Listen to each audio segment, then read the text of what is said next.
Welcome है आप सबका एक नई केस स्टडी में, जहां एक लिथियम ने नई मुश्किल में डाल रखा है हमें। वापडा कहती है मैंने आना कोई नहीं, और जनरेटर कहता है आहो। होता कुछ यूं है कि यहाँ इस साइट पर जनरेटर मुसलसल चलता है, उसके बावजूद लिथियम आयन बैंक चार्ज नहीं हो रहा। चलिए मिलकर देखते हैं कहाँ पर इशू है। ये ZT का लिथियम आयन है 50Ah वाला। अभी साइट के ऊपर जो रनिंग लोड आपको नज़र आ रहा है वो 6 एम्पियर है, साइट डाउन है। तो चलिए लॉगिन कर लेते हैं इसको। आप सबको इसका पासवर्ड मालूम ही होगा, जिसको नहीं मालूम 0063 इसका पासवर्ड है। और अभी हम इसको लॉगिन कर लेते हैं। पासवर्ड हमारा सक्सेसफुल हो चुका है, हम लॉगिन हो चुके हैं। अभी हम सबसे पहले इसके रनिंग अलार्म देखेंगे। एक्टिव अलार्म कौन से हैं देखें, आपके सामने है। मेंस फेलियर है, ये बैटरी BMS कम्युनिकेशन का अलार्म है। जितने भी हमारे लिथियम आयन लगे हुए हैं, किसी एक सेल की भी, किसी एक बैटरी की भी कम्युनिकेशन नहीं हो रही CSU के साथ, क्योंकि इसकी वजह से तमाम के तमाम जो बैटरीज हैं वो इक्वलाइज चार्ज नहीं होती। कोई सेल ज़्यादा चार्ज हो जाता है और कोई जो सेल है वो कम चार्ज हो जाता है। इसी तरह पूरे ब्लॉक की बात करें तो कोई ब्लॉक पूरी तरह से चार्ज हो चुका होता है और कोई ब्लॉक पूरी तरह से चार्ज नहीं होता। फर्दर इसको डीप डाउन जाके हम FB स्मार्ट लिथियम में चेक करेंगे। यहाँ पर देखें, यहाँ पर भी हमारे पास कम्युनिकेशन फेल का अलार्म आ रहा है। इस मसले को हल करने के लिए सबसे पहले हम जाएंगे डेफ स्टेट की कमांड चलाएंगे, RS485 की। ये वेट करेंगे, ये सक्सीड होगी है।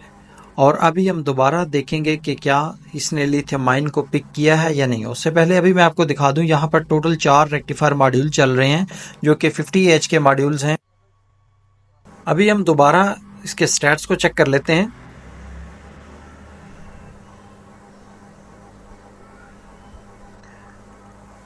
ये चीज़ जो अभी हमें नज़र आ गई है, देखें सबसे बड़ा मसला एक हमारा यहाँ पर ये भी आया गया कि DG KVA total 8 KVA define किया हुआ गया है, जबकि साइट का यहाँ रनिंग लोड मिनिमम जो है 70 के करीब होगा। तो ये जो लिथियम आयन है वो डीप डिस्चार्ज पर गए होंगे। इनके ऊपर जो अलार्म आ रहा है उसकी पॉसिबिलिटी यही है कि उस वजह से भी हो रहा होगा। अभी हम लोड को देखें तो हमारे पास 27 जो है बैटरी को चार्जिंग करंट जा रहा है, और ये पर फेज़ अगर लोड की बात करें तो 10 एम्पियर, 5 एम्पियर और ये 3 एम्पेयर। एक और चीज़ हमें मिल गई है कि यहाँ L3 जो है उसके ऊपर रनिंग लोड नहीं है हमें, मतलब AC लोड तीसरे फेज़ के ऊपर नहीं चल रहा। तो यहाँ पर किसी एक रेक्टिफायर मॉड्यूल के अंदर कोई प्रॉब्लम है या फिर उसकी स्लॉट में कोई प्रॉब्लम है। अभी हमने इसको रीसेट किया था, रीसेट करने के बाद दोबारा देखेंगे तो 17 और 7, 14 और 0, फिर भी देखें तीसरा फेज़ हमारा लोड नहीं ले रहा। अभी हमने किया क्या है कि एक रेक्टिफायर मॉड्यूल निकाल के रख लिया साइड पर। अब हम दोबारा से इसको देखेंगे कि हमारा लोड कितना चल रहा है, कोई इससे फ़र्क पड़ रहा है या नहीं पड़ रहा।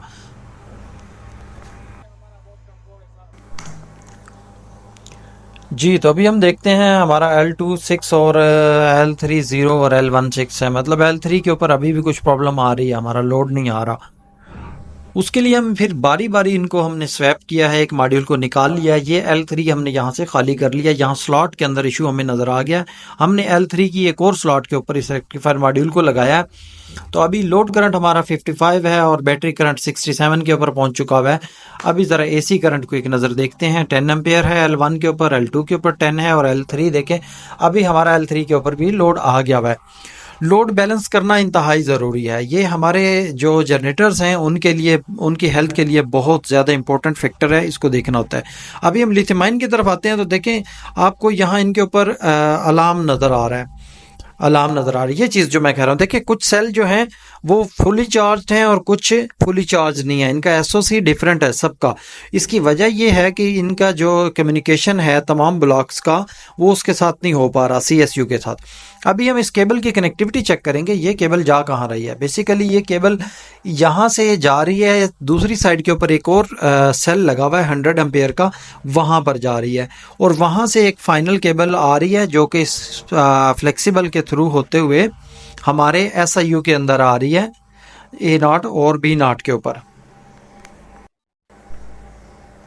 अभी हम थोड़ा इस केबल को ट्रेस करने की कोशिश करेंगे कि ये आया कहीं से इसकी कनेक्टिविटी ब्रेक तो नहीं, या हमारी पोर्ट के ऊपर अच्छे से लगी हुई है या नहीं।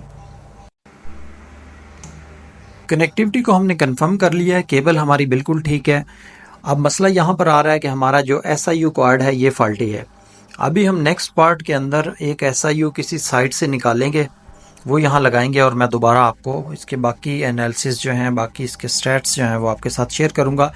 अभी तक के लिए इस वीडियो के अंदर जो हमें चीज़ नज़र आई है वो सबसे इम्पोर्टेंट चीज़ ये थी कि हमने DGKVA कम डिफाइन किया हुआ था। DGKVA जब कम डिफाइन होगा तो लिथियम आयन आपका इस तरह का बिहेवियर करेगा।